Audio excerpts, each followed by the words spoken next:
Hinduism. This is the sum of duty. Do not do to others what would cause pain if done to you.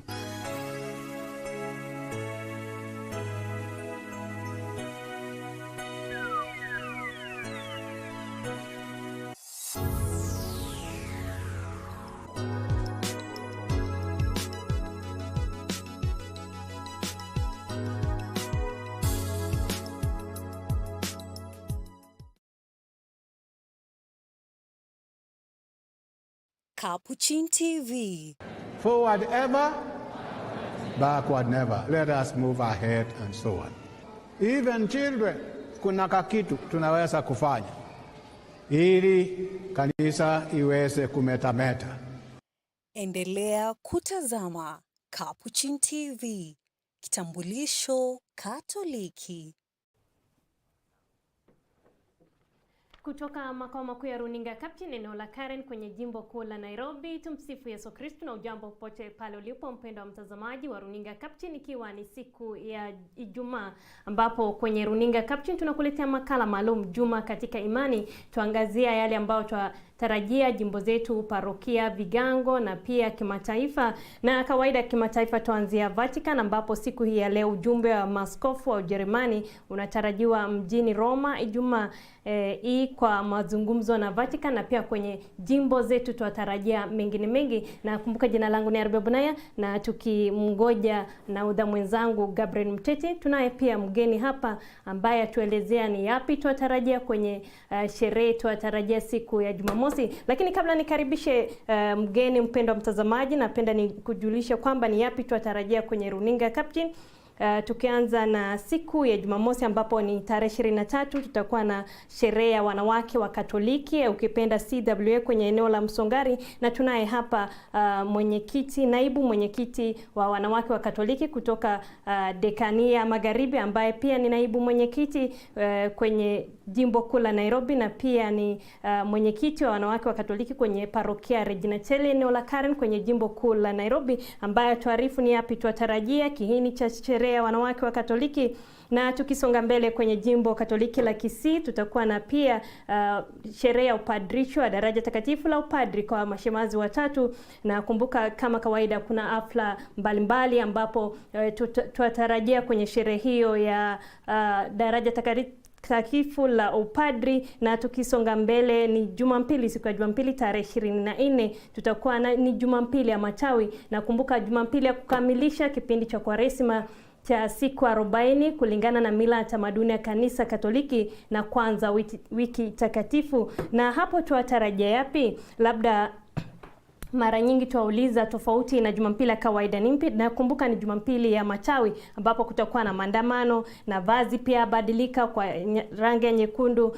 Tukiangalia waumini pia wabeba matawi, na tukiangalia pia ni kumbusho kwamba ni wakati ile Yesu anaingia kwenye mji wa Yerusalemu. Na kumbuka mengine mengi, na kumbuka pia twajua kwamba ni matawi ambapo waumini wa kanisa Katoliki wanaotumia siku ya Jumapili ya matawi, ambapo itatumika kwenye Jumatano majivu mwaka ujao. Na pia tukaangalia nyimbo za liturujia, masomo ya siku ni yapi tunatarajia. Na tukaangalia pia kuna tamasha la kwaya kwenye parokia ya Regina Chele eneo la Karen, ambapo bado lengo kuu labda bona hasa wanaandaa tamasha hilo. Na tukaangalia siku ya Alhamisi tarehe 28 ni siku ya Alhamisi kuu, ambapo mafuta ya Krisma yatabarikiwa na mengine mengi bila shaka tutayajua. Na pia Ijumaa Kuu ambapo njia msalaba na mengine mengi. Na tarehe 30 mwezi huu ni usiku wa Easter Vigil, na pia Easter Sunday na mengine kama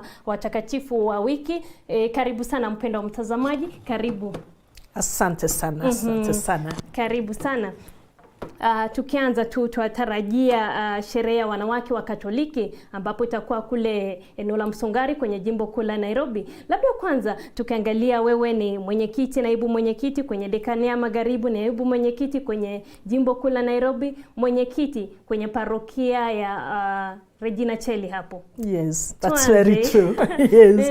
Yes, I'm actually the moderator Regina Chele Catholic Church, the vice moderator Western Denali, and the vice moderator at the Diocese of Nairobi. Yes. Wewe kiongozi, labda kwako inaashiria nini hiyo? Let me say it's more about accepting to lead the way, accepting to work with the women, accepting to be the vision that the women entails when it comes to Christian life. Yes. Na tuanze kwenye yale ambao tunatarajia siku ya Jumamosi. Mara nyingi watu waangalia wanawake wa Katoliki, lakini hawa ni wakina nani? Tofauti yao na wale wanawake ni ipi labda? Allow me to speak in English. Okay, Catholic Women Association is actually an association of all the Catholic women. Women who profess the Catholic teachings, the social teachings of the Catholic Church, and are baptized and remain as Catholic women. It doesn't, it actually incorporates all the women, starting from the age of 18 years to whatever age that somebody remains alive. So basically, it brings together all the Catholic women within that association. Yes. Na tuangalie labda umetaja mwaka 18 kuelekea, na iwapo labda yule mwanamke ambaye ameolewa na mtoto lakini hajafikisha umri wa miaka 18 anakubaliwa kujiunga na kikundi chenu?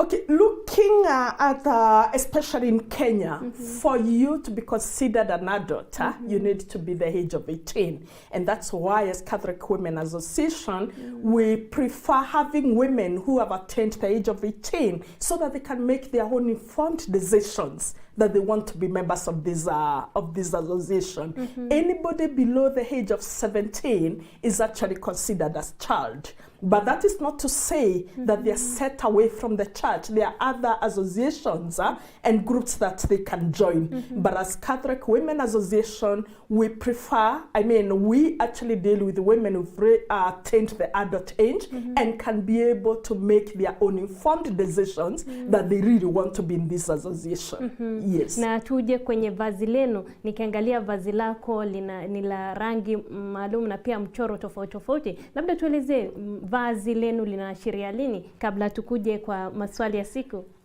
As you can see, my dress actually has got one of the symbols of our dress is the color. The blue, which is the Marian blue, because we believe that we follow the footsteps of Mary as Catholic women, and that's why we have the Marian blue. And as you can see, we have the stars that actually illuminate. As Christian women, as Catholic Women Association, we are supposed to illuminate light everywhere that we go.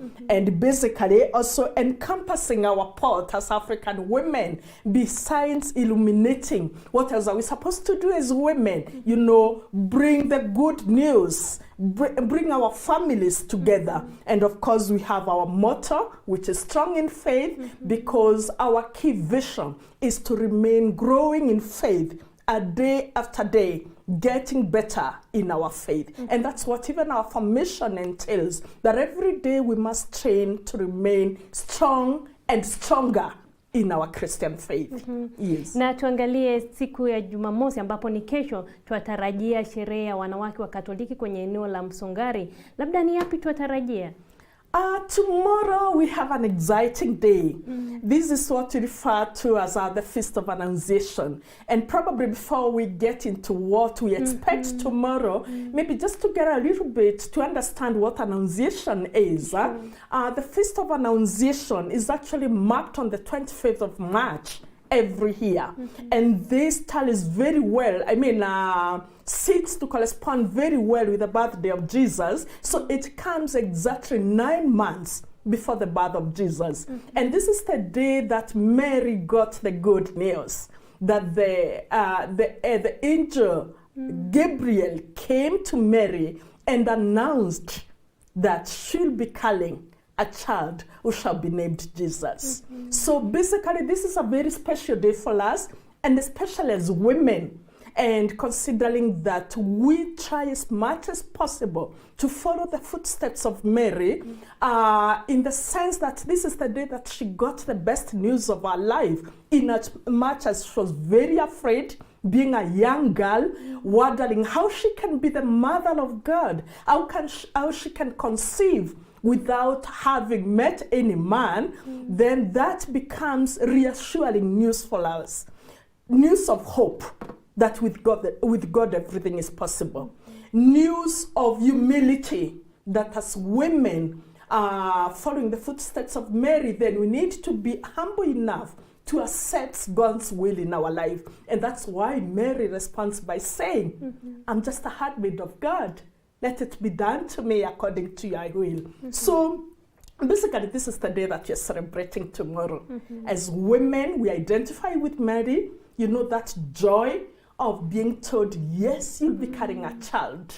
It resonates very much with the women, with the mothers of the church.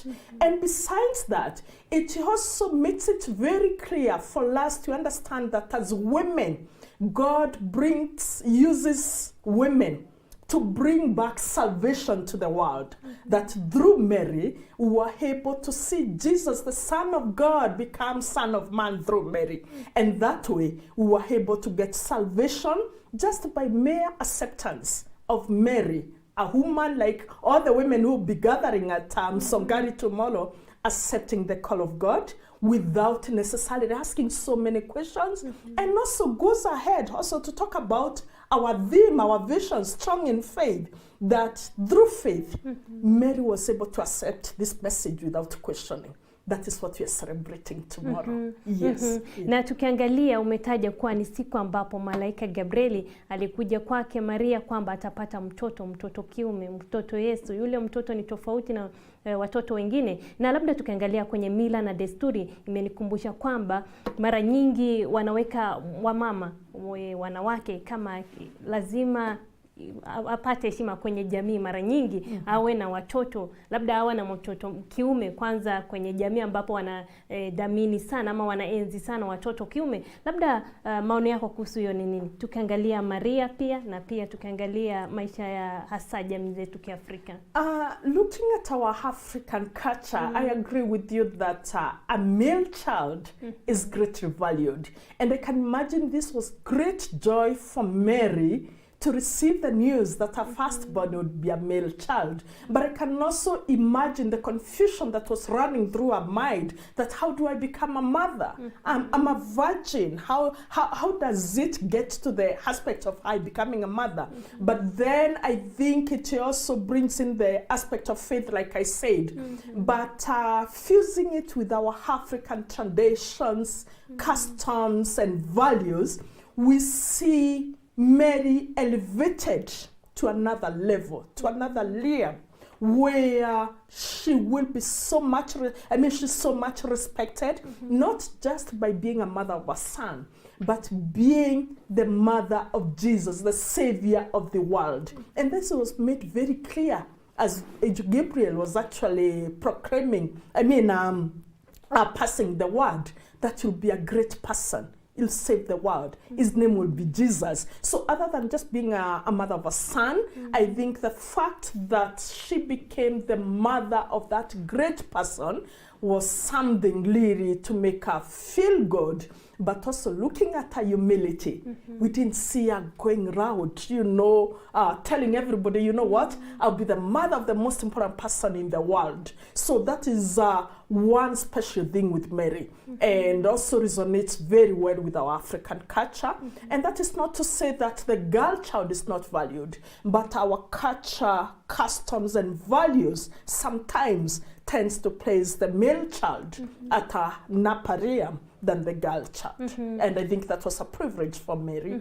Yes. Na pia tuangalie kesho, labda mbali na ni sherehe, kuadhimisha sherehe hiyo ya kutangazwa kwa kuna mtoto atakayezaliwa, ni nini hasa nyingine labda tutarajia kesho? Tomorrow will be a colorful day for the women of Nairobi. One, we shall be receiving over 2,000 women at the archdiocese level. And when I talk about receiving over 2,000 women at the archdiocese level, I'm saying these are women who've gone through 1 year's formation period. It is 1 year because it's broken into 2 pieces. We have 6 months that they go through formation 1, that prepares them to be commissioned as CWA members within the parish level.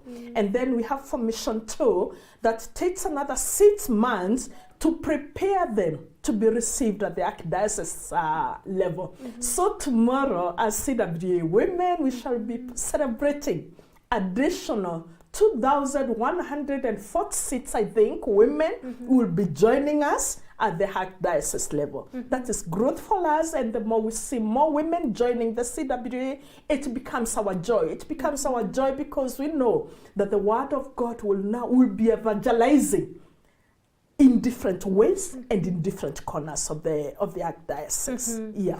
Other than receiving the 2,146 women, we'll also be having a talk, and somebody will be talking to women about issues of evangelization. What is it as a Christian, as a Catholic woman? What is it that you need to do? How are you supposed to evangelize? What ways do you use to evangelize? So other than just receiving, we'll also be having a talk. We'll also have Mass, and of course, celebration of Mass.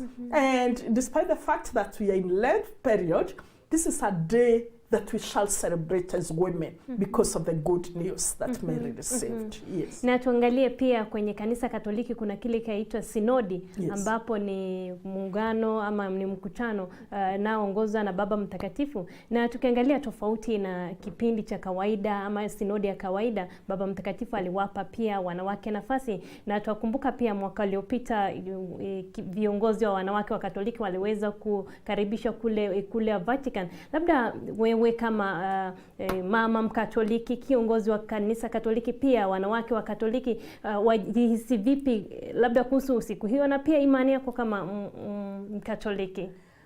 This is an exciting period for Catholic women, and especially in the recognition of women leadership in the church, recognition of the space that women pray in the church, and recognition of the fact that women have got different ways of evangelizing and bringing Christ closer to the families and to the society. If you look at different churches, the majority of the participants are women. So the fact that the Pope recognized not just the presence of women in terms of quantities, but in terms of the quality of the work that they do, really encourages all of us, makes us feel that we are recognized, we are included in the church, we are appreciated, and we are not just there to hand numbers, but to be active participants in the day-to-day activities of the church, that we can participate, that we're involved in decision making, and that we feel valued to be part of the universal church. Yes. Na tukiangalia mbali na yale ambayo tunatarajia, labda sherehe kama hii inasaidia vipi wanawake katika kukua kwenye imani? Tuangalie inaleta wanawake kutoka dekania tofauti naounda jimbo Katoliki la Nairobi. Tukiangalia inasaidia vipi kukua ama kukuza kwenye imani? When you look at this kind of a gathering that involves all the Catholic women from the Archdiocese of Nairobi, it helps us, one, to increase our faith. Remember, our driving force is growing stronger every day in faith. So as we meet as women of different environments, different culture, different social classifications, and we are speaking the same language, then it encourages us women. We understand that we are all serving one God, and we are serving in the same way. Other than that, it's about issues of collaboration and networking, that we Catholic Women Association of Regina Cherry Karen are able to meet CWA members from Umoja, from Mangu, from Kikuyu, and we exchange ideas. But other than that, it's praying together, thanking God together, learning ways of evangelization, that kind of collaboration. So it helps build our faith. It brings us together as one social function of the church, and then it creates unity amongst themselves. One of the things I forgot to say about one of the things that we're going to do tomorrow is also supporting the needy members in the society. Of course, ensuring that people eat and drink is culturally a woman's role. So we shall also be having food that we shall be distributing to various dinnerlies, which will be further transmitted to the needy homes. So other than that, it's also an occasion for us to share. Share what we have with the less fortunate people. So it's a day of sharing, not just spiritually, but also what we have as women. Yeah. Yeah. Na pia tukiangalia umetaja kuwa ni njia moja ya kuleta wanawake pamoja na pia kueneza ama kuendeleza imani ama kuimarisha imani. Na tukiangalia pia kwenye kipindi cha Kwaresima ambapo kanisa Katolika ama baraza la maaskofu wa Katoliki wanachapisha mwongozo maalum, na tukiangalia kwenye mwongozo huu mada tofauti tofauti kama imani kali za kidini, na pia tukiangalia kuna vitisho ibuka kwenye familia like emerging threats in the family. Na labda kwako tukiangalia kipindi cha Kwaresima na pia tukiangalia sherehe kama hii inaoleta wanawake pamoja, na pia tunahimizwa kwamba wanawake ndio mzizi wa familia na pia kwenye kanisa, labda maoni yako kuhusu hiyo? Yes, we appreciate that in the current times our families are at stake. And it becomes the sole, not really the sole responsibility, but a great responsibility of the Christian woman to ensure that the family stands firm. There's so many emerging issues, contemporary issues that are affecting the families. We are talking about issues of, marriage, same-sex marriage. We are talking about small other issues that are really threatening the stability of the family. Things like drugs, things like, after homosexuality, lesbian, and for us as Catholic women, other than just sitting and celebrating as women, we are also learning. How do we address some of these issues? How do we address issues of depression at the family level? How do we address issues of conflict? Issues of marriage breakdowns? So within our talks, in our respective parishes, we empower women to address some of these things, and also looking at the thematic, one of the themes of this period is actually about the trends in the family. We are taking great responsibility, empowering our women, not just with knowledge, not just with skills, but also with attitudes to be able to address some of these emerging issues in a Christian way. Managing conflict, speaking to our children, managing families that are breaking, and of course working harmoniously with our church leaders, our religious leaders. Yes. Na je, kuna mada maalum mliozindua mwaka huu ambapo labda inaongoza wanawake? Umetaja pia kuna guest speaker kwenye tutarajia kwenye hiyo. Yes. Like I mentioned, we'll be talking about evangelization, and we are asking women, how do we evangelize? In our evangelization, how do you address these contemporary issues? How do you walk as a woman, spreading the gospel, teaching the gospel, but at the same time addressing the issues that are really threatening the family? And of course, when you talk about the family, you start with yourself, because as a woman, actually, you are the pillar of the family. How do you ensure that your ways, your trends are also in sync with the Catholic social teaching? How do we evangelize within ourselves so that when people see us, then they change their way of doing things and respond to the teachings of the church? And evangelization actually carries so many things.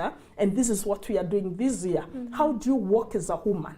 How do you walk how do you walk the talk? That you don't just talk about being a Christian woman, a Catholic woman, but how do you walk it in terms of addressing all these things that are threatening the unit of the family?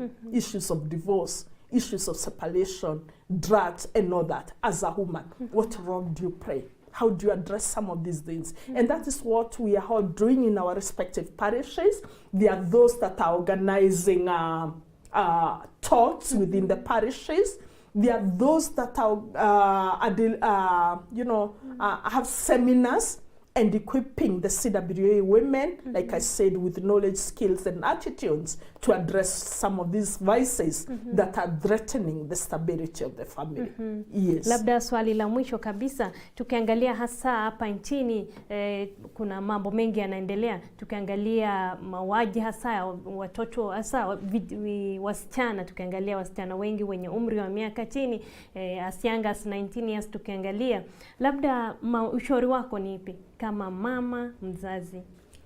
Yeah, it's really a very discouraging event and situation to be in. Femicide is becoming a big issue, not just in Kenya, but everywhere. But because we are in Kenya, it touches on us more. And now what we are saying is, we need to get the perpetrators of this this heart together and reason together. And probably what we should be asking ourselves is, what is it that is contributing to femicide? Is it because the women are driving themselves there? We can say that because we cannot blame the victim. Why is it that the men are doing it? Because when we talk about femicide, we are saying it's actually killing somebody,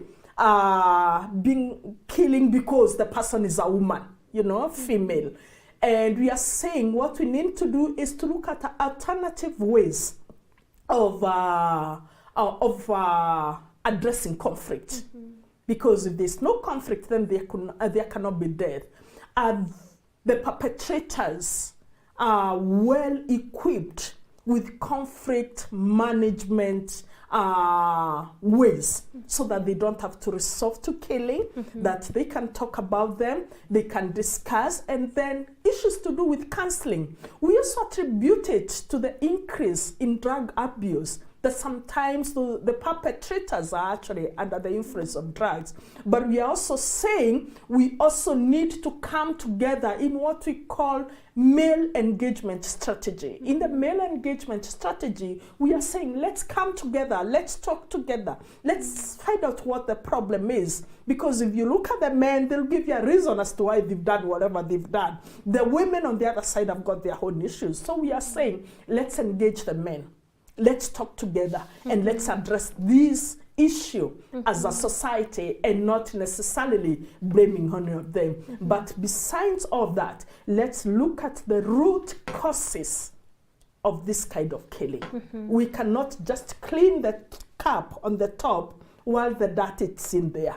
Let's look at the root causes of femicide. That way, I think we'll have addressed the whole thing. Yes. Labda kwa sababu ya muda, mwelekezi wetu asema muda wetu imeshakwisha. Tukiangalia labda maneno yako ya mwisho, na pia kuna wale ambao wangependa kufika na hawataweza kufika. Bila shaka runinga Captain tutakita kambi huko, lakini maoni yako na maneno yako ya mwisho. My parting shot, Catholic women, if you are a woman in the Catholic Church, kindly join CWA. It's an association that brings us together, encourages us to grow together. We pray together, we encourage one another, and we walk the journey together. Join CWA and you enjoy the fruits of being a member of the Catholic Women Association. Thank you very much. Thank you for your wise word. Thank you. Tunakuenzi sana. Asante kwa muda wako. Huyo ni mwenyekiti wa chama wanawake wa Katoliki kwenye parokia Regina Cheli, na pia ni naibu mwenyekiti kwenye dekania Magharibi, na pia ni mwenyekiti wa kwenye jimbo kuu la Nairobi wa wanawake wa Katoliki. Na kumbuka ametufafanua vizuri ni yapi tuatarajia, ikiwemo wale wanawake wapya wenye wanaongezeka kwenye chama cha wanawake wa Katoliki. Pia ametema mbali na kueneza na kuendeleza imani Katoliki. Kumbuka ametaja kuwa wana miradi maalum ya kusaidia wahitaji kwenye jamii. Nakumbuka tunavyokamilisha kipindi cha Kwaresima, moja hapo ni kusaidia wahitaji kwenye jamii. Basi kwa sasa tutachukua mapumziko madogo. Nakumbuka kwenye awamu yetu ya pili tunakuwa naye nahodha mwenzangu Gabriel Mocheche, na pia tunaye mgeni ambaye ni Daktari Betty Okere, mwimbaji pia kutoka parokia ya Regina Cheli. Usiende mbali.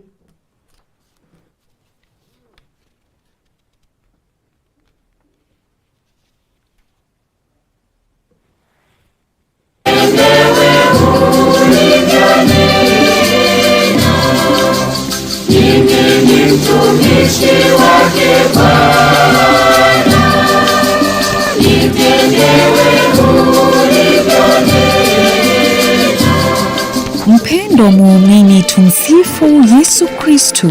Kila mwaka wanawake wa Katoliki kwenye jimbo kuu Katoliki la Nairobi hujumuika kama familia moja kwa minajili ya kukamilisha siku ya sherehe ya kupashwa habari ya kuzaliwa kwa Bwana tarehe 25 Machi. Sherehe hii itafanyika siku ya Jumamosi tarehe 23 Machi mwaka huu katika uwanja wa St. Mary's Msongari, eneo la Westlands kwenye jimbo kuu la Nairobi. Ibada ya misa itaongozwa na Askofu Mkuu Philip Anyolo wa jimbo kuu la Nairobi kuanzia saa 4 asubuhi. Kama ilivyo desturi yao kwenye misa hiyo, wanachama wapya wa kikundi cha CWA watapokelewa rasmi. Maadhimisho haya yatakufikia moja kwa moja kwenye runinga uipendayo ya Capuchin TV pamoja na mitandao yetu ya kijamii. Capuchin TV inawapongeza wanawake wote wa CWA kwenye jimbo kuu Katoliki la Nairobi katika maadhimisho haya.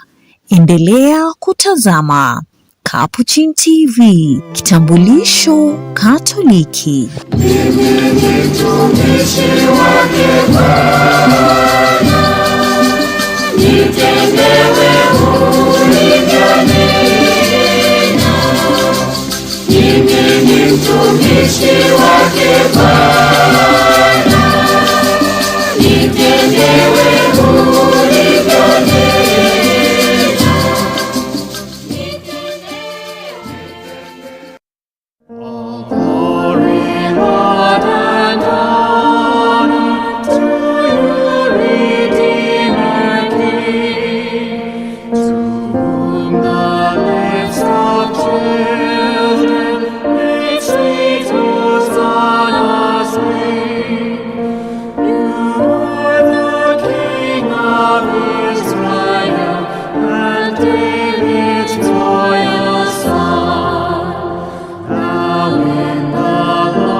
Receive good tidings of Lent from Capuchin TV. As we reminisce on the message of the 5th week of the Lenten campaign 2024, we extend warm greetings to all our viewers.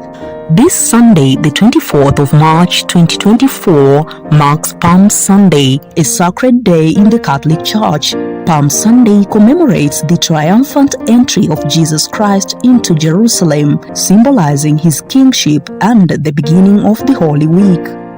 Join us as we step into this holiest of weeks with live coverage of the Palm Sunday procession and 3 consecutive masses, broadcasting from 8 a.m. all the way to 1 p.m.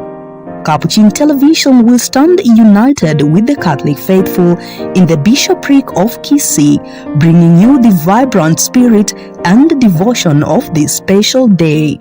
Be a part of this grand Palm Sunday procession leading up to the 3 Eucharistic celebrations at the Cathedral of St. Charles Lwanga in Kisii. It is a celebration of faith, unity and profound reverence as we prepare our hearts for Easter celebrations. In the words of His Holiness Pope Francis, may the blessings of Palm Sunday fill up your hearts with joy and peace as we walk together in the footsteps of Christ.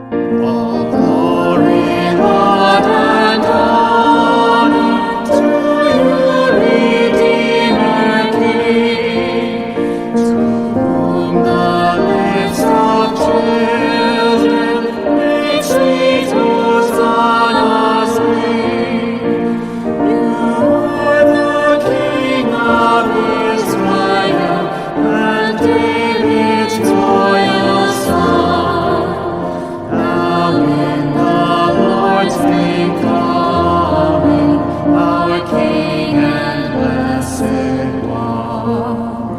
Stay tuned to Capuchin TV, your Catholic identity and inspiration. These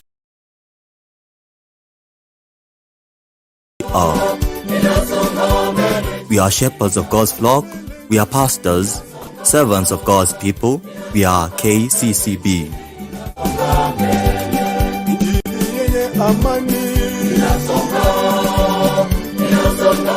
Kwa jina la Baba na la Mwana na Roho Mtakatifu. Amani iwe nanyi. Tujute dhambi zetu, tupate kujiweka tayari kutoa sadaka.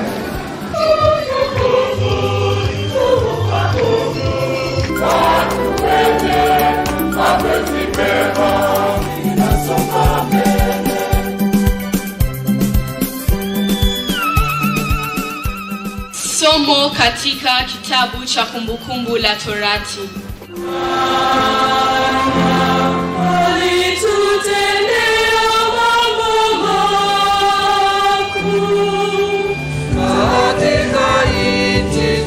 We are fishers of men, priests in the order of Melchizedek.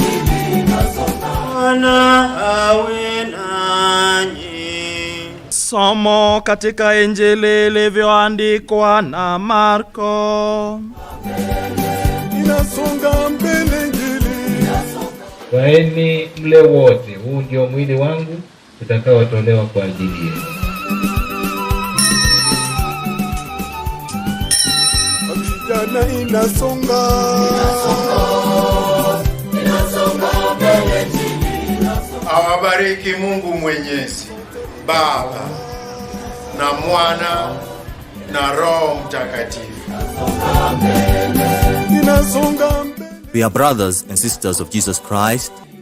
We are consecrated. We are religious men and women. We are CMA. We are men of action. We are commission.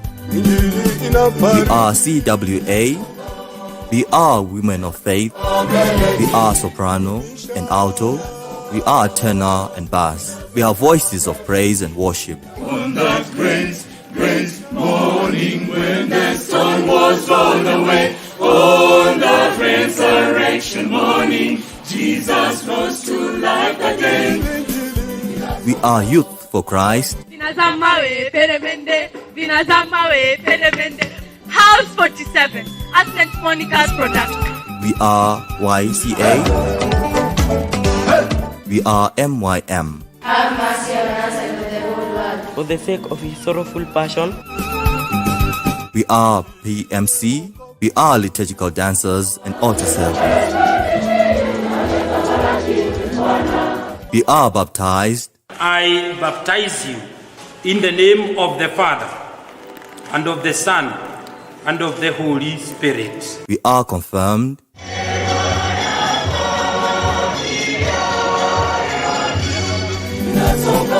We are married. We are marriage encounter. We are couples for Christ.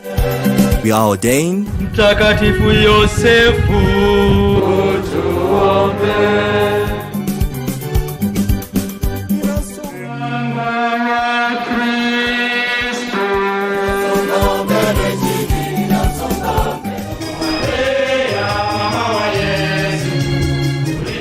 We are one faith, one hope, one baptism.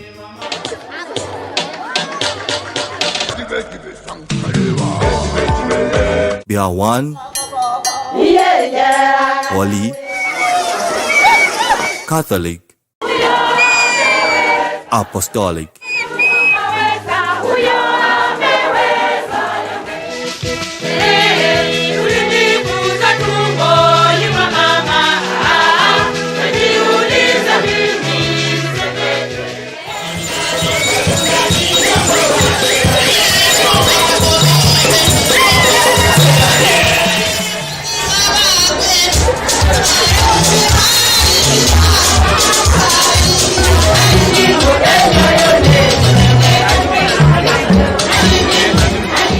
We are the Catholic Church. Hey,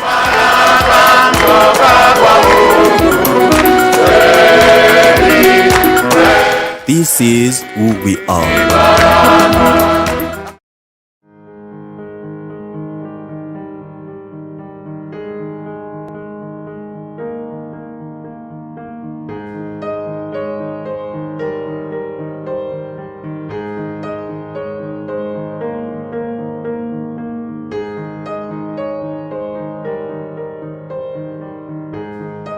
Welcome to a haven of tranquility, the Ukweli Pastoral and Development Center, nestled in the heart of the breathtaking Kisumu countryside. Ukweli Pastoral Center is owned by the Archdiocese of Kisumu and is run by the Franciscan Sisters of St. Anne, Luak. It's located along Kisumu-Kakamega Road, about 10 kilometers from town. Discover the perfect setting for all your events. Ukweli Pastoral and Development Center in Kisumu Dala is your magical destination.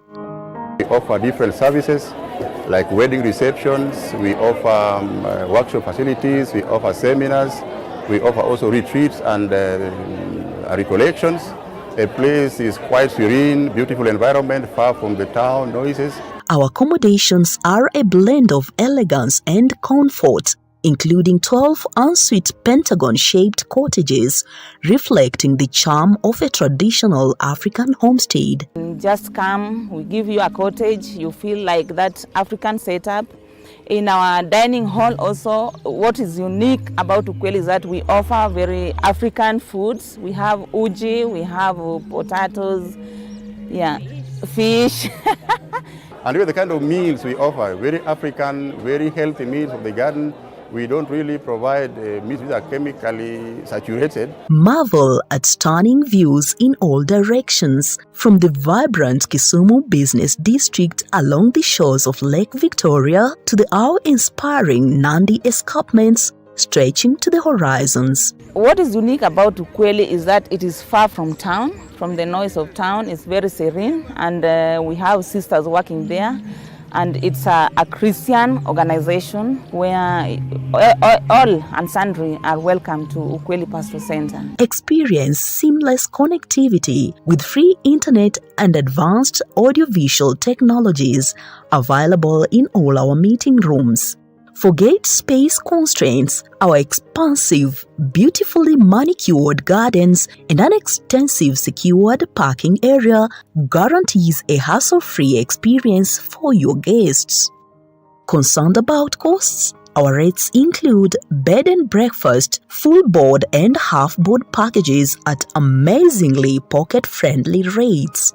If you choose to come to Ukweli Pastoral Center, it's very peaceful, and our rates also are very affordable.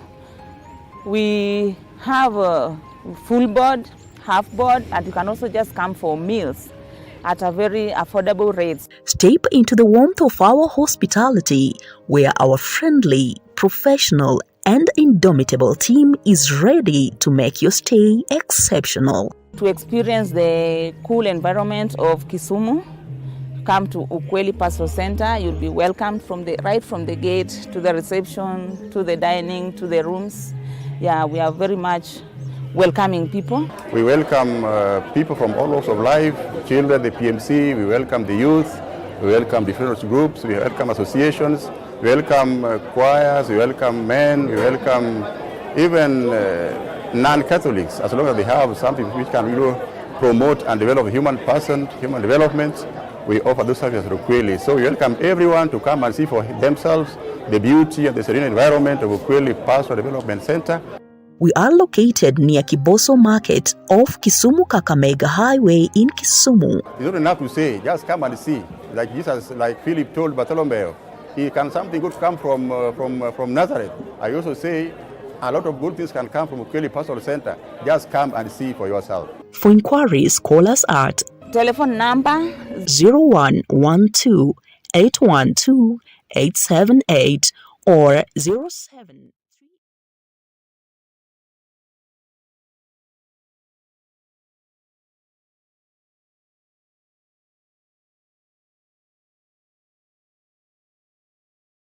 Runinga Capuchin, na karibu tena kwenye awamu ya pili ya Juma katika Imani, ambapo tuangazia yapi tuatarajia, na kumbuka pia nimekipromise yangu Gabui. Nipo wanaochelewa tuwafaa kufanyaje? Wakichelewa wapewe adhabu yao. Isipokuwa kuna mambo ambayo yamefanya nikachelewa. Lakini naomba radhi, tuko pamoja kwa sasa. Na mgeni wetu ni Daktari Betty Okeri, mwimbaji kutoka Parokia Regina Cheli kwenye jimbo kuu la Nairobi. Karibu. Asante. Na kumbuka mpendwa mtazamaji, tumetaja kuwa tuangazie yale ambao tunatarajia, tukianza kimataifa kule Vatican, ambapo tumesema leo hii ikiwa ni siku ya Ijumaa, ujumbe wa maaskofu wa Ujerumani unatarajiwa mjini Roma Ijumaa hii kwa mazungumzo na Vatican kuhusu njia sinodi ya Ujerumani.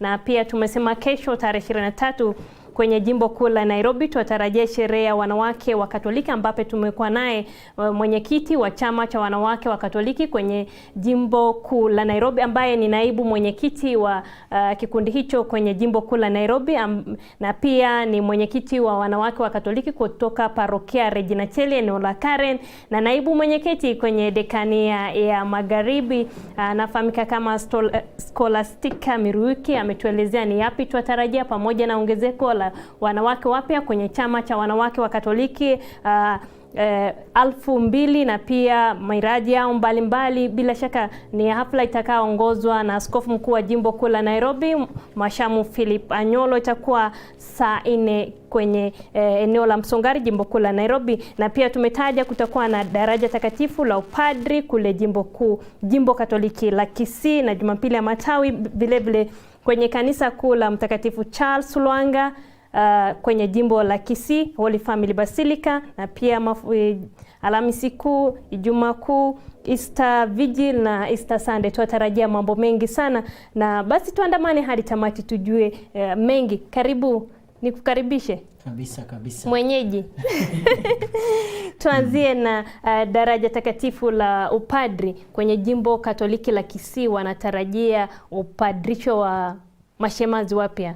Na tukiangalia kwenye kanisa Katoliki kuna hatua mbalimbali ambapo wafuata wajua wanasoma, sijui kama kwenye shirika na kwenye jimbo ni tofauti, lakini kwenye shirika najua kuna ile kupokea masomo ya filosofia, teolojia, kuna apostolanti, kuna mambo mengi wanaopokea.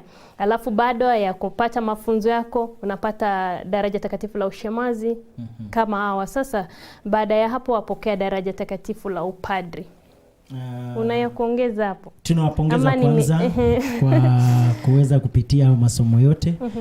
Masomo ya kuwa padri si masomo rahisi, unapita miaka mingi.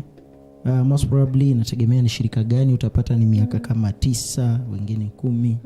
Na bila shaka ukiona wamefika pale wamepitia yote, wamepitia theolojia, wamepitia filosofia, na pia haijalishi nyinyi ni wa the missionaries ama ni wa the diocese, wote wanapitia mafunzo haya. Lakini inategemea sasa na their charism, ni wapi ni nini ambacho wanafuatilia sana.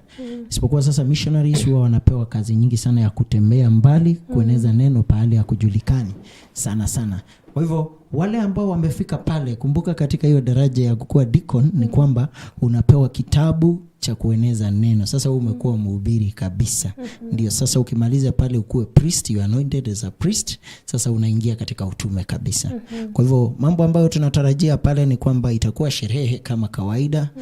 Tutaona kuna sherehe kwa sababu kule wapo najua wanapenda sherehe sana. Kwa hivyo na nyimbo kule tutaziona nyingi. Pia tutakuangalia wanakwaya, nyimbo ambazo wataweza kutayarisha zinategemea na maudhui ya ile siku. Kama ni upadrisho wa shemazi, hiyo lazima tuone nyimbo ambazo zinatumika pale.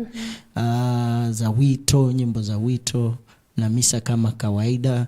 Na pia kuna kule kuitwa, si uniona vile huwa anaitika alafu na letwa mbele na wazazi. Ukiangalia hapo, wajua mimi napenda sana kufuatilia na nilikwambia hapo awali kwamba kwenye sherehe ya daraja takatifu la ushemazi ama upadri ama kusimikwa kwa maaskofu, ambapo tunatarajia wale maaskofu wapya tarehe 6 mwezi Aprili, kuna yale mimi napenda sana kwenye sherehe kama hiyo, nyimbo za litania. Lakini kabla tufike litania, kumbuka pia tuna mgeni wetu, tusimsahau Daktari Betty, mwimbaji ambaye twasikiza pia nyimbo zake. Tukiangalia kwenye daraja takatifu kuna hatua. Umesema kuna kuitwa, na kuitika. Tukiangalia, labda tueleze tu kidogo. Kuna wengine hawafahamu, mimi wajua naifahamu. Siku hizi umekuwa mwenyeji kabisa. Tukiangalia akiitwa yule padri mtarajiwa sasa, ama padri mteule, afika mbele ya altare akisindikizana na mzazi wake. Na pia tukiangalia anapofika tukiangalia kwenye mkuu wa shirika, anamkaribisha yule padri mtarajiwa. Kwenye jimbo pia anatumai kuna yule mkuu wa shirika ama wa jimbo ambaye amekuwa na wao kwenye mafunzo yao kwenye ile hatua mbalimbali. Tukiangalia anaomba askofu, kiongozi wa ibada, kwamba ampe daraja takatifu la upadri huyo mtoto wake. Kabisa, lakini kumbuka na anauliza swali kwamba iwapo kama ako tayari. Na anajibu kwamba iwapo ako tayari ama anafaa kupata kabla afike kwenye awe tayari. Na hapo sasa yule mkuu wa shirika anasema amefanya utafiti wake kutoka waumini, kutoka wale wanaohusika, ana haki ya kupata. Baada ya hapo kuna ile mahubiri kawaida, anakubali kumpa yule kiongozi wa ibada. Wajua kuna mara pia ikataliwa. Tukiangalia kuna ile story ilikuwa kwenye jimbo la Kisumu, kumbuka, kabla ya dakika chache tu kabla ya hafla hiyo, unakumbuka. So akikubali, kuna mahubiri ambapo yanaambatana na maybe hiyo hafla ya siku, na pia mshauri kwa yule mteule, na yale tutarajia ile litania. Sasa anafika baada ya mahubiri ama injili, kabla ya mahubiri anafika mbele ya kiongozi wa ibada. Umefika, anaulizwa swali kwamba ni hiari yako kwamba umefika mbele altare ama walazimishwa. Wajua anakubali kuwa ni hiari yake. Hapo atalala chini, ishara kwamba amepokea huduma wake. Lakini yenye napenda sana sasa, akiwa analala chini, kuna ile nyimbo ya litania. Mimi sio mwimbaji. Tukiangalia anaimba nyimbo ya litania, sijui mtakatifu Gabriela, mtakatifu Mama Yesu. Mimi nimekamilisha yangu. Chenye najua kwanza ni kwamba kwa sababu ni sherehe za diaconate, wanafanywa kuwa mtume, kwa pale hajakuwa priest, bado hajakuwa aendi kuwa ati padri, bado amepewa kitabu tu cha kueneza injili. Kwa hivyo kitu cha kwanza watu waongelea ni mapadri. Sasa nimeanzia kwa diaconate ndio niende kwa mapadri. Kumbuka pale kuna sehemu ambayo umetengewa pale, ambao unaitwa pale, uitike pale na utembee mpaka mbele ya altari kabisa.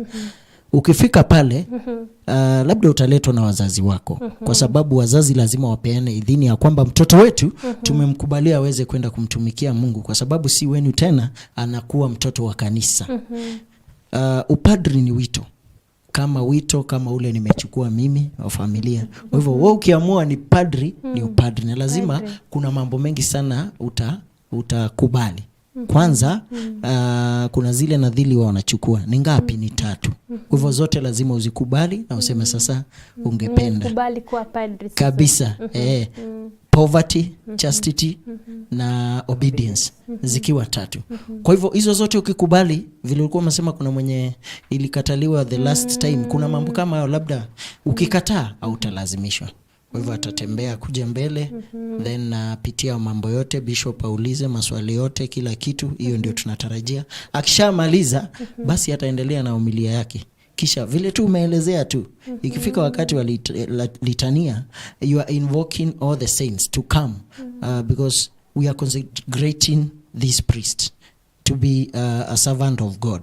Kwa hivyo tunasema all the saints throughout that song. Tukianza kwanza Bwana uturumie, Bwana uturumie, Kristo uturumie, Kristo uturumie, then mtakatifu mtakatifu mpaka mwisho pale. Na ujue huo ndio wimbo ambao wanakwaya wanaimba, ama viongozi ambao wanaimba, na pia bishop anaimba. Kwa hivyo kuna nafasi ya bishop kwa ule wimbo. Na ninaupenda sana. We have different types of those songs. Na sijui kwa nini unaupenda. Mimi napenda sana, sijui. Lakini kwa sababu waona mara nyingi sana nilikwambia kwenye matukio fulani, wajua mimi siku naamini kuna watakatifu kweli, lakini ile siku ambapo nimeambiwa kwamba taja mtakatifu Antoni wa Padua, kutoka hiyo siku nikapenda. Na unapenda mtakatifu Antoni wa Padua sana. Watakatifu. Labda tuambie kitu. Daktari, unayakuongeza? napenda litania kama wewe. Kama mimi. Na ninapenda ikiimbwa vizuri. Ndo kulingana na mimi, ndo ule muda ni kama tunawaita malaika wote na watakatifu waungane na sisi na sauti zetu zimfikie Mungu kuweza kumwomba ile nafasi ya kuwakubali wale ambao amewaita. So kumbuka usiku wa mkesha wa Easter pia tunaimba litania especially kama kuna watakao batizwa. Wow, so huwa ninatarajia. Basi Gabuna, tulivyosema hapo awali, Jumapili ni Jumapili ya matawi.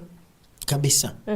Bila shaka Jumapili ya matawi inatukumbusha kwamba tumeanza kuingia katika wiki takatifu ama Holy Week, ambapo Yesu aliweza kuingia Yerusalemu na kukaribishwa na matawi. Walikuwa wameinua matawi, wengine wakatandaza nguo ndani, akiwa amebebwa na mwanapunda, akaingia Yerusalemu. Yerusalemu pale ndio alianza, ndiye aweze kuanza kuteswa, mwisho wa kufe, kisha afe, afe, kisha atafufuka aweze kutoka katika utumwa wa dhambi. Kwa hivyo ni sharti Yesu aweze kuingia katika Yerusalemu. Kwa sababu ndio tulikuwa tunaongea juzi hapa na padri ya kwamba msalaba lazima utabeba. Upende usipende. Hakuna ufufuko kama hakuna msalaba. Kwa hivyo wakati anaingia siku ya matawi, lazima sasa akiingia pale tunatarajia yote yaweze kufanyika. Na bila shaka siku ya matawi kuna mambo mengi ambayo tunatarajia. Kwanza tunatarajia nyimbo ambazo zinahusikana sana na hiyo siku. Nyimbo za matawi. Watoto wa Mayahudi walibeba matawi yao wakiimba Hosana Hosana. Nyimbo hiyo. Hizo ni nyimbo ambazo zinaenda hivyo, ama huyu ni mfalme ambaye anaingia, yani kumshangilia. Na ndio tulikuwa tunasema akishafika pale mwanapunda atatolewa. Sasa mwenye alikuwa amebeba ndiye alikuwa anafanya shangiliwe, kwa hivyo atatolewa sasa yeye aweze kuingia. Kisha tukifika pale kutaweza kuwa na mateso katika masomo ambayo labda itafanywa kwa kuimba ama labda kwa kuchant tu, itategemea parokia wamechukua njia gani. Mateso ikishaisha tutaendelea kawaida na misa kawaida mpaka mwisho, and then sasa tuingie katika Holy Week. Holy Week Yesu kuna pahali ataenda kuomba, vile tumefunzwa ya kwamba alienda kuomba, na hapo ndio alikuja kuchukuliwa baada ya Judas kuja kumsaliti. Alisema mwenye nitaenda kumbusu ndio yule. Kwa hivyo before tufike pale kumbuke pia kuna Holy Thursday, because naipitia juu tu kuna Holy Thursday. Holy Thursday ni chakula cha mwisho. Kabla tufike kwa Holy Thursday, tusalie hapo kwa Jumapili ya matawi. Okay. Tukiangalia tutakuwa kwenye kanisa kula Holy Family Basilica, pamoja tutakuwa kwenye kanisa la Mtakatifu Charles Lwanga, katedrali kule Kisii. Lakini wajua ni kipindi cha kukamilisha sakramenti, kipindi cha Kwaresma pia. Bado ni kipindi cha Kwaresma. Jumapili ya matawi ni kukamilisha kipindi cha Kwaresma na tuanze wiki takatifu, ama tumebaki bado Kwaresma? Tukiingia wiki takatifu tunasema ya kwamba kulingana na kuelewa kwangu ni kwamba bado tuko Kwaresma. Kwaresma kulingana na mimi itafika baada ya Alhamisi Kuu. Bado Yesu atakufa msalabani. That is Good Friday. Good Friday. Akifa hapo sasa, hapo labda ufufuko sasa ndio Kwaresma itakuwa imeisha. Sasa tunabadilisha kila kitu. Bado tuko mbali, basi sitaki nimpeleke mapema. Tukiangalia kwenye kanisa la ama parokia la Regina Cheli kuna tamasha la kwaya. Bila shaka tunaye hapa mgeni wetu mwimbaji ambaye anatuelezea ni yapi tuatarajia siku ya Jumapili. Kwa sababu ya muda, kumbuka tuaenda pia njia ya msalaba. Tumkaribishe ajitambulishe, atuelezee ni nani. Karibu. Asante sana. Kwa majina naitwa Betty Okere. Kazi ambayo nafanya regular job, I am a medic na shughulika sana na mambo ya diabetes na lishe bora. Lakini kwa ile tunasema what I like doing outside of my regular job, ninapenda uimbaji sana na ni mwanakwaya katika kanisa la Regina Cheli Karen. Ndio. Umesema wapenda sana kuimba. Labda utueleze umeanzaje, umejuaje una talanta ya kuimba? Wajua mimi nimesema ningependa sana kuimba litania takatifu lakini mradi kila mtu ambaye ana uwezo wa kuongea anaweza kuimba. Ni tunahitaji tu kufanya mazoezi na kujifunza ili ujue sauti yako inaingia kwenye sauti gani katika zile sauti ambazo ziko kwenye kwaya, na kisha ukaweza kuimba. So kila mtu ana uwezo wa kuimba, kila mtu anaweza kuimba. Mimi nilianza uimbaji nikiwa mtoto sana, labda pale miaka 8. Ninakumbuka nilikuwa naenda kanisani na jirani yangu ambaye alikuwa anapenda uimbaji. Sasa nilivyokuwa namfuata naye ananieka pale, alikuwa anaimba sauti ya kwanza soprano. Sasa ananieka pale kando yake, wanaimba, mwalimu anafunza, nami namfuata. Sasa wakati mwingine mwalimu akiwa anafanya ile auditions, wako karibu kwenda kwenye festivals, anafanya auditions. So kila mtu ambaye amekaa pale lazima ungepatiwa nafasi ya kuimba peke yako. Mimi sikuwa na uoga, nikaimba kwa sababu si nilikuwa nakuja mazoezi yote. Nikaimba, mwalimu akafurahia sana, na nakumbuka mwaka uliofuatia nilikuwa kama miaka 9, nikaweza kuenda nao festival ya kwanza. Nakumbuka tulikuwa class B, sikumbuki zilikuwa zinaitwa nini zile tamasha. Zilikuwa class B. Tukaenda, na kilichonifurahisha zaidi kikanifanya hata niendelee na wito wa kuimba ni kwamba walinitengenezea uniform. Sasa walipopata, ilikuwa nafasi ya pili, kila mtu alikuwa anasema ile kwaya ambayo ilikuwa na mtoto akiimba, na nilikuwa naimba sauti ya kwanza. So nikazoea tu na nikapenda uimbaji, hata sasa bado naimba. Na ni kujituma kwanza. Ndio. Na pia kutogopa kwanza. Wajua mara nyingi kuogopa ndio yafanya, unaona una ile nia kufanya kitu, lakini ukiogopa mna pahali hautachukua ile hatua, na usipochukua hatua hutafika. Na sijui tucheze nyimbo yake tusikie sauti kwanza. Ni vizuri tuweze kusikia kwa sababu kabla tuendelee. Najua ni mwimbaji mzuri, lakini wacha tupate huyo. Asante.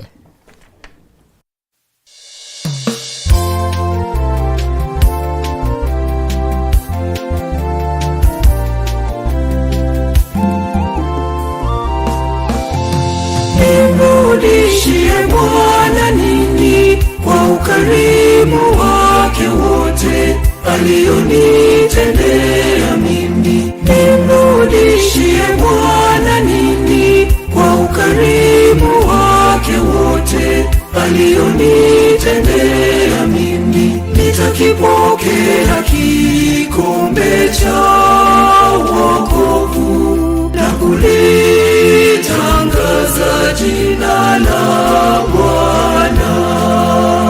Nitakipokea kikombe cha wokovu na kulitangaza jina la Bwana.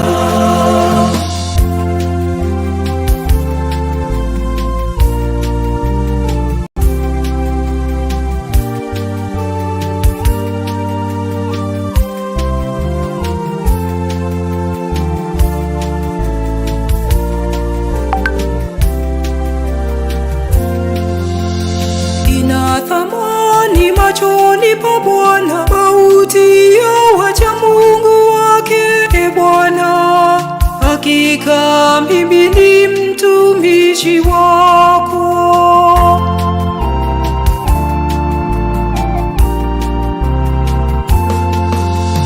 Nimrudishie Bwana nini kwa ukarimu wake wote alionitendea mimi. Nimrudishie Bwana nini kwa ukarimu wake wote alionitendea mimi. Nitakipokea kikombe cha wokovu na kulitangaza jina la Bwana. Nitakipokea kikombe cha wokovu na kulitangaza jina. Bila shaka ni nyimbo ambapo utaweza kupata baadaye tuweze kuimba zaidi. Na kumbuka tuambiwa nitalipokea kikombe cha wokovu na kulitangaza jina la Bwana. Bila shaka tutamuita katika kipindi cha uimbaji aweze kutuelezea ndani kabisa tujue ni nini ambacho kilimfanya aweze kuingia katika wimbo ambao ni wa singles artists. Aya, bila shaka ulikuwa unamuelezea mambo ambayo yataweza kufanyika on Palm Sunday. na najua Tamasha. kwanza kuna tamasha ambazo ziko pale na atatuelezea ni nini ambacho kitakuwa pale, lakini vizuri kuangazia tu kwa umbali ni nini ambacho tu kabla hajatuambia chenye tunatarajia. Kumbuka ni tamasha za Easter, we call them Easter carols. Kwa hivyo mostly tunaweza kama Christmas carol. Lakini sasa hizi tamasha ziko tofauti kidogo. Unaweza pata kuna nyimbo za mateso pale, unaweza pata kuna nyimbo za Holy Thursday, unaweza pata pia kuna nyimbo za Easter. Kwa hivyo inategemea mwalimu amejipanga namna gani na wanakuwa wamejipanga namna gani, atatuelezea tukisonga mbele. Na pia unaweza pata nyimbo za matawi. Kumbuka itakuwa tamasha baada ya misa ya asubuhi, labda saa 8 tukimaliza misa za matawi. Kwa hivyo sijui mwalimu amepanga namna gani, lakini najua kuna nyimbo kama hizo. Na bila shaka kwa sababu nimetembea kule, wako na mtindo sana wa kuimba nyimbo za hymns, especially classical music, na pia kutakuwa na solo artists ambao tutawa expect pale. Kwa hivyo ningependa atuelezee tutapata nini kule hiyo siku. Karibu daktari. Asante sana. Sasa ile siku tutakuwa na tamasha za Easter concert, na theme yetu ni A Journey with the Cross, Spiritual Preparation for Easter. Kwa hivyo nyimbo zetu ile siku zitakuwa zinaangazia ile safari na Yesu Kristo wakati wote wa Kwaresma into the Holy Week, na tunavyojitayarisha kuingia kwenye mateso pale Friday, na kisha tumalizie na ufufuko. Kwa hivyo inampa yule ambaye anatarajia ama anapanga kuja kwenye zile tamasha ile historia kwa njia ya nyimbo. Kwa hivyo pale mtu anaweza kuelewa tukifika ndivyo. Tukifika pale kwenye Kwaresma ni mambo gani tunasherehekea, tunaadhimisha. Wakati tumesema tuko kwenye mfungo, kuna nyimbo za kufunga, kuna nyimbo za mateso, kama ni nyimbo za Holy Thursday zipo pale. Na pia kuhakikisha kwamba tunatumia lugha ambazo ziko kwenye yani ziko nchini, okay? Kama kuna nyimbo za Kiswahili, kuna nyimbo za Kiingereza, kuna nyimbo za lugha tofauti ambazo zinawakilishwa Kenya. Na pia sasa kuna zile tunazita classical music. Kuna zile nyimbo ambazo haziishi, ziliimbwa in the 1800s ama in the 1900s, lakini bado tunaziimba na zinaambatana na hiyo theme. Na pia kuna hizi nyimbo modern ambazo sasa sisi wenyewe tunajitungia, zinaonesha zile cultures ama zile changes ambazo zimefanyika duniani na kwenye taifa. Kwa hivyo ni siku ambayo mtu yote hapaswi kukosa. Kumbuka kuna kwaya kuna kwaya ambayo ndio host choir. Sisi kama Regina Cheli Parish Choir ndio host choir. Kwa hivyo ni kwaya zote ambazo ziko pale kanisani. Tuna kwaya 3 kanisani. Moja ambayo iko kwenye outstation inaitwa St. John Karinde. Kwaya ambayo inaimba misa ya saa 5:30 inaitwa St. Stephen's Choir. Na kwaya ambayo mimi mwenyewe nashiriki naimba saa 3:30 asubuhi inaitwa St. Gregory the Great Choir. Kwa hivyo sisi pamoja na vijana ambao wanaimba pia kwenye youth choir tumeshirikiana kuweza kuwa parish choir. Kisha tukawaita majirani zetu nao waje tufanye mambo pamoja. Ina tofauti, mtu kanisa moja inaweza kasema wacha tufanye concert na kila mtu awe na concert, itakosa ile umuhimu lakini tukiwa tumejumuika pamoja majirani, tunatoa nyimbo na pia tunashirikana kuimba kama wote. Nakumbuka wale wazungu wanafanya zile zinaitwa kama orchestra. Ziko kwaya nyingi tofauti wanaimba pamoja, kuna nguvu, kuna ile dynamics tofauti za kila mwalimu zinafanya wimbo unakuwa umepambwa zaidi. Kwa hivyo yule ambaye anapanga kwamba hii siku atakosa kupika pale Regina Cheli, ajue kwamba atakuwa amemiss mambo mengi sana. Hawezi akayapata wakati mwingine wote. Na ukipata utajua utalipia sana kwa pesa ya juu. Lakini pale tumeweka bei yake imekuwa nafuu kabisa. Wale wanapenda kukaa. Ina maana mtu akikuja anafaa kulipa. Ndio, tuna kiingilio kile kiingilio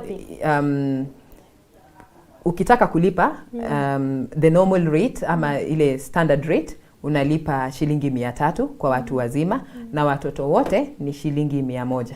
lakini tumefanya reservation ile tunaita VIP, very important persons. Okay? Labda hutaki Arbe ni mrefu sana, sitaki kukaa nyuma yake ili wakati nataka kuona ananizuia ninashinda nikizungusha shingo, then utapata unalipa shilingi 500, unakaa sehemu ambayo wewe hauzuiwi na mtu yoyote kuona. Sitasema kwa wakati huu ni sehemu gani, lakini wewe jua kuna hiyo arrangement. Lakini hizi fedha ni za nini? Hizi ni fedha za utume.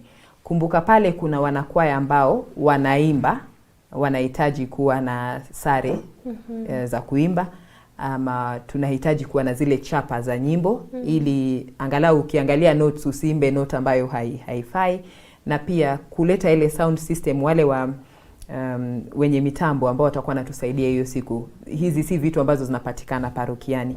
Mara nyingi tunahitaji expertise kutoka nje ili waweze kutusaidia. So wale watu nao watahitaji malipo huku na kule, na katika hayo matayarisho kutakuwa na maji ya kunywa labda kwa wanakwaya ili kozi sikauke, sauti zipotee.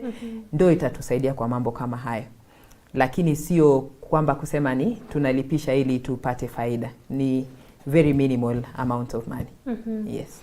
Umetaja kuwa kuna wanakwaya kutoka parokia nyingine wakuja? Ndio. Okay. Kuna wanakwaya wageni na pia kuna wale waimbaji, wale tunawaita solo artists. Kitu ambacho kimefanyika kwa labda kama miaka 5-6 hivi katika kanisa Katoliki, tumeanza kuembrace ile tunaita solo artist singing. Kwa sababu tumegundua kwamba isipokuwa wanakwaya kuimba, mara nyingi watu wangekosa kusikiza nyimbo zetu. Kwa sababu nini? Labda mtu they cannot associate with the choir itself, wanasema ni choir ya Katoliki. Lakini kuna nyimbo ambazo sisi tunaimba kama solo artists ambazo zinamgusa kila mtu na bado zina maadili ya dini ya Kikatoliki. Kwa hivyo ni kama ni utume wa kuweza kuwaita nao watu wengine waweze kujumika na sisi katika kumsifu na kumshukuru Mungu. Labda kidogo niweze kuuliza kidogo, kwa sababu nimesikia mpangilio ambao mko nao ni mpangilio ambao unafaa, ambao it's showing a journey from a certain place tukienda pale fulani. Yani tunaanzia hapa, najua tutaanzia pale Wednesday, Ash Wednesday, tukitembea mpaka ufufuko. Pale sijui kama kutakuwa mambo mengine ama kutakuwa tu ni nyimbo tu. Sijui kama kutakuwa na Bible verses, kutakuwa vitu kama other kind of performances, ama ni uimbaji tu peke yake. Uimbaji ndio the main theme. Ili kuweza kuwapatia watu time ya kurelax. Yani kuweza kuelewa Biblia kwa njia ambayo inafurahisha, inatuliza moyo, inakupa nafasi ya kuweza kujirudia, to be able to sit down and reflect on your own life, na kuweza kuelewa hii safari ya mateso ya Bwana wetu Yesu Kristo hadi kufikia ufufuko inatuletea ile wokovu, ilianza vipi, imefika vipi. Wakati mwingine katika mahubiri mambo mengine yanaweza yakakupita, labda yule mhubiri ambaye yuko pale mbele hajakufikia kwenye moyo, lakini wimbo ndo tunasema ni lugha ambayo inamfikia kila mtu. Sasa wimbo ndo na nyimbo ndo the main theme. Lakini ile siku pia kama tunakwaya inaimba, kisha kuna solo artist anaimba na mambo kama hayo, lakini pale ndani pia kuna maelezo mafupi tu ya Biblia ambayo yatatolewa na sana sana ni padre. Kwa hivyo inafanya break katika kila theme, vile zimegawanishwa kwenye thematic area. Kwa hiyo journey, hiyo safari, then wakati theme fulani imeisha, kuna mazungumzo mafupi sana ya kuweza kutuita sisi wote, kutukumbusha kwamba ndio tumekuja tamasha, lakini tofauti ya tamasha hii ambayo tunaifanya kanisani na ile ambayo tunajua pale nje labda ya kuweza kupata pesa iko wapi. Okay? So kila mtu anaweza kupata mafunzo. Na labda kwa zile verses ambazo ziko kwenye Biblia ndio tumepitia Kwaresima, kipindi cha Kwaresima. Huenda ikawa kuna wale ambao hajaelewa mambo mengi, lakini kwa ule ujumbe mfupi wa padre anaweza kukumbuka, kwa sababu zile nyimbo zinafuatia nazo zitakuwa zina emphasize ambayo padre amezungumzia. So it's a very enriching session. Na tunaomba msikose. Ukikosa utachekwa, kwa sababu sijui utakuwa wapi Sunday afternoon kama hutakuwa kwenye concert ya Regina Cheli. Kabisa. Labda niulize ya mwisho ni vizuri. Najua kuandaa jambo kama hili linahitaji kule ufahamu wa hali ya juu, na labda kuna rasilimali nyingi ambazo zinahitajika pale. Sijui kama mlikuwa na kitengo ambacho mlikuwa mmetenga, like a committee to manage that, ama ni nyinyi tu mkaa kama wanakwaya mkapanga mkiwa pamoja, ama kuna watu ambao they are good guys in that area, professionals maybe in that area, waweze kupanga vile mambo yanafuatana mpaka mwisho. Na ukiangalia katika kuwekeza rasilimali, vitu kama stage inahitaji kuwa, labda inaweza kuwa ni stage ambayo ni hali ya juu, the PA system, vile MC atakuwa anaasha in people. I don't know how you did it.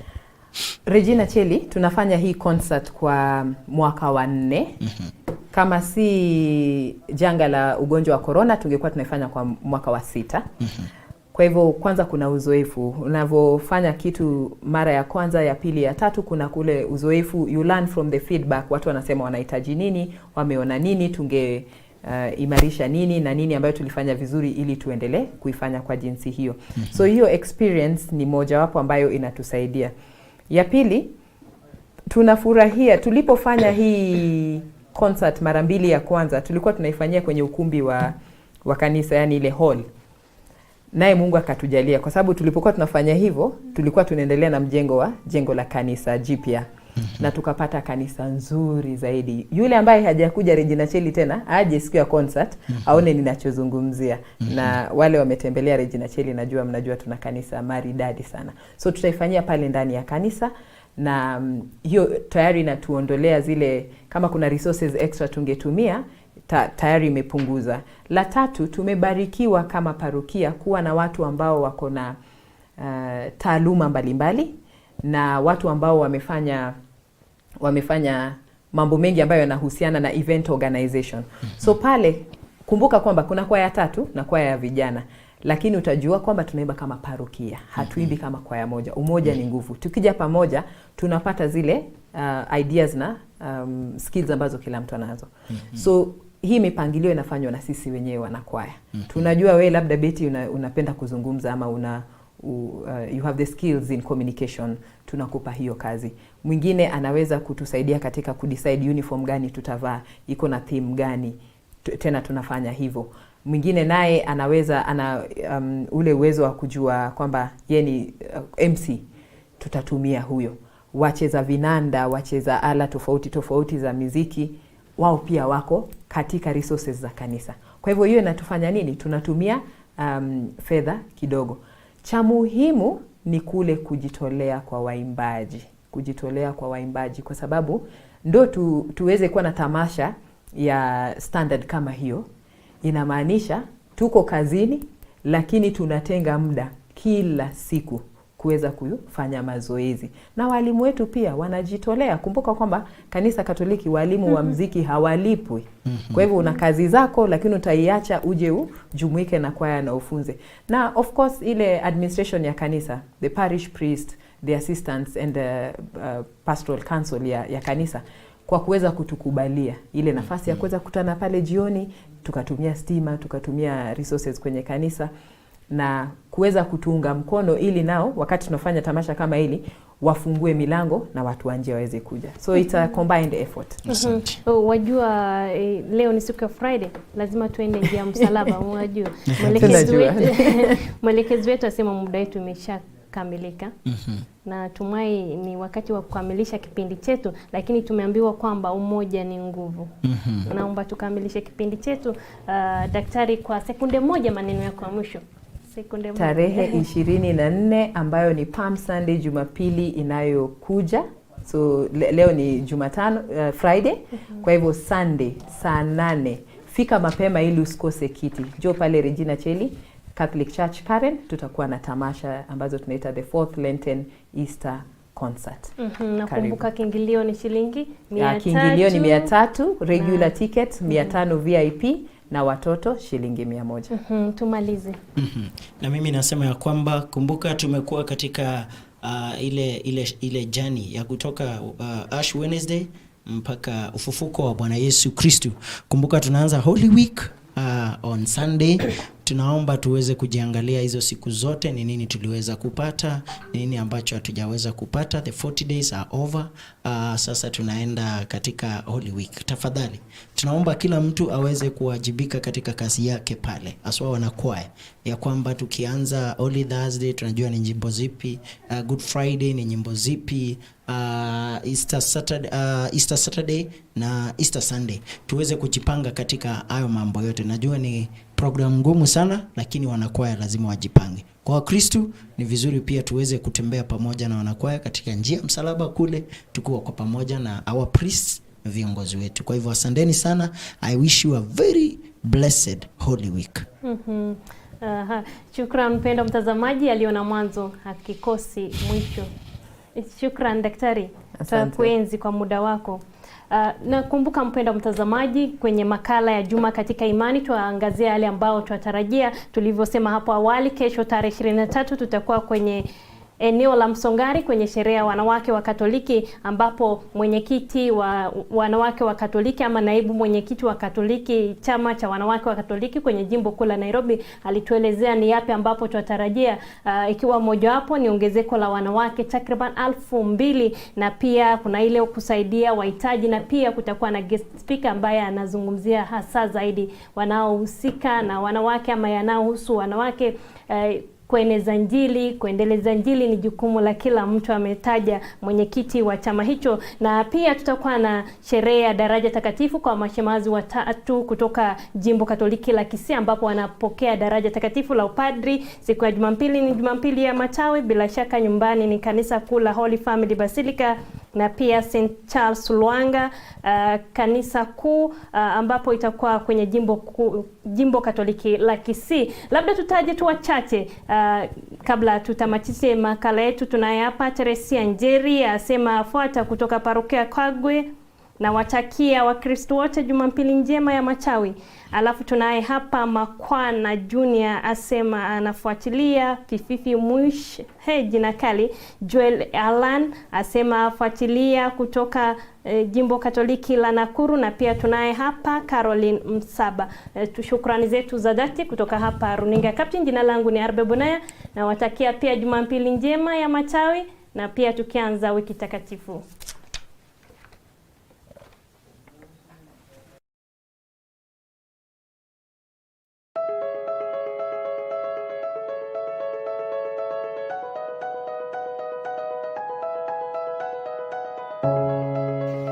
Imagine a place where Africa's brightest minds converge to redefine the future of social entrepreneurship. Welcome to the 7th Annual Africa Conference on Social Entrepreneurship, ACOSE, a beacon of innovation, collaboration, and transformation. Hosted by the Institute for Social Transformation at Tangaza University College, this is where the continent's social entrepreneurship ecosystem comes alive. Dive deep into our plenary sessions, where thought leaders and change makers share insights on emerging issues, fostering a landscape ripe for new ideas and lived experiences.